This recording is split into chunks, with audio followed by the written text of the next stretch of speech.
اور صوبائی اسمبلی میں 35,98,000 ووٹ ڈالے گئے. تو جو 9 فروری کو ڈیفرنس ڈویژن کے لیول کے اوپر 75,000 ووٹوں کا تھا، وہ 11 فروری کو NA55 کا نتیجہ بدلتے بدلتے جو ہے وہ 1,41,000 تک پہنچ گیا.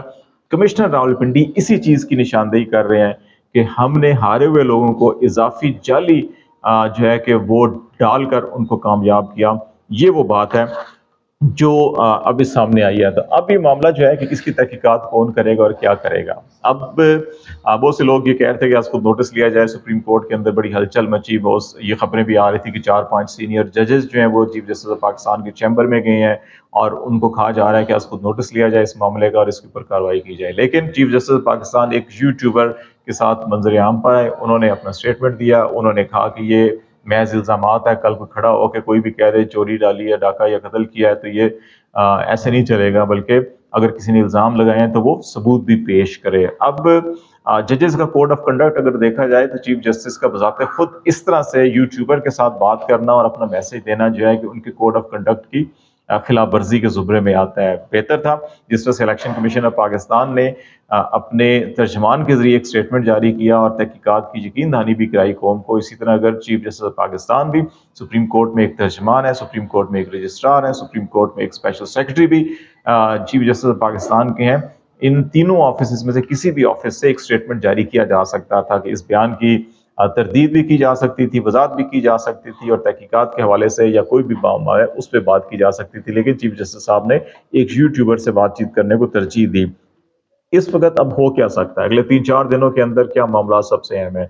ابھی اس وقت تمام لوگوں کی نظریں تھی کہ مرکز کے اندر، پنجاب کے اندر حکومت کون بنائے گا. جوڑ توڑ چل رہی تھی، فارمولے طے ہو رہے تھے، لیکن اب ساری کی ساری توجہ جو ہے فارم 45، فارم 47، الیکشن، تحقیقات اور اس کے نتیجے میں معاملات کو آگے بڑھانے پہ چلی گئی ہے.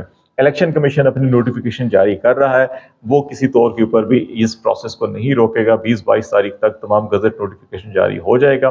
اس کے بعد الیکشن ٹریبونل بننا شروع ہو گئے ہیں. سندھ ہائی کورٹ نے اور بلوچستان ہائی کورٹ نے الیکشن ٹریبونل بنا دیے ہیں. اسلام آباد ہائی کورٹ نے بھی آج جسٹس طارق محمود جہانگیری کو الیکشن ٹریبونل کی ذمہ داری سونپ دی ہے. پنجاب اور KP کے اندر بھی آج کل میں بن جائیں گے.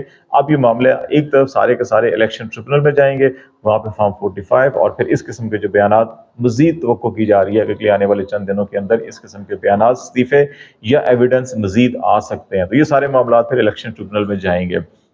دوسری طرف سپریم کورٹ میں یہ توقع کی جا رہی ہے کہ ایک پٹیشن وہاں پہ فائل ہوئی ہے ایک شہری کی جانب سے کہ الیکشن کے اندر جس قسم کی بد انتظامی ہوئی ہے، الیکشن پروسیس میں جس قسم کی بد انتظامی ہوئی ہے، اس تمام کے تمام الیکشن پروسیس کو، الیکشن کو کالعدم قرار دیا جائے. اور یہ 19 فروری کو مقرر کی گئی ہے. 3 رکنی bench chief justice of Pakistan اس کی سربراہی کریں گے اور جسٹس مسرت ہلالی اور جسٹس علی مظہر جو ہیں اس کے رکن ہوں گے.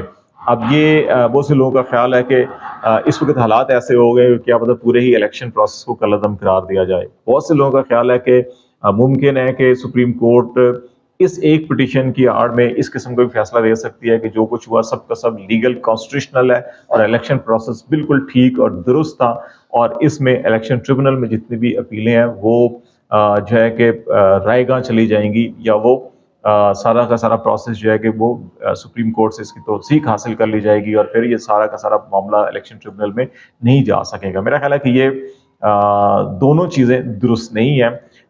جو پٹیشن ہے ایک کسی شہری کی پٹیشن کے اوپر پورا کا پورا الیکشن پروسیس اس لیے قرارداد قرار نہیں دیا جا سکتا کہ 40-45 ارب روپے کا خرچہ ہوا ہے، دوبارہ آپ الیکشن کرانے جائیں گے تو اتنا پیسہ کہاں سے لائیں گے؟ پہلے وہ آپ کی معیشت جو ہے کہ وہ اتنی اس کے اندر طاقت توانائی نہیں ہے.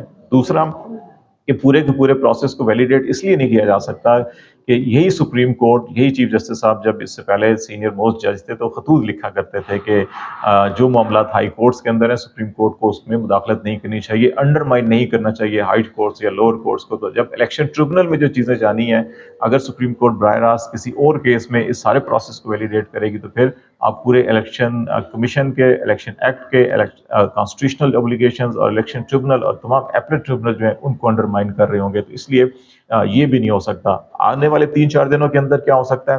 بہت سی ابھی حکومت سازی کے حوالے سے کوششوں کو دھچکا لگا ہے اور مزید یہ توقع کی جا رہی ہے کہ مختلف شہروں سے، ڈسٹرکٹ سے یا ڈویژن سے اس قسم کے استعفے یا بیانات آ سکتے ہیں جو مزید ایک بھونچال پیدا کریں گے.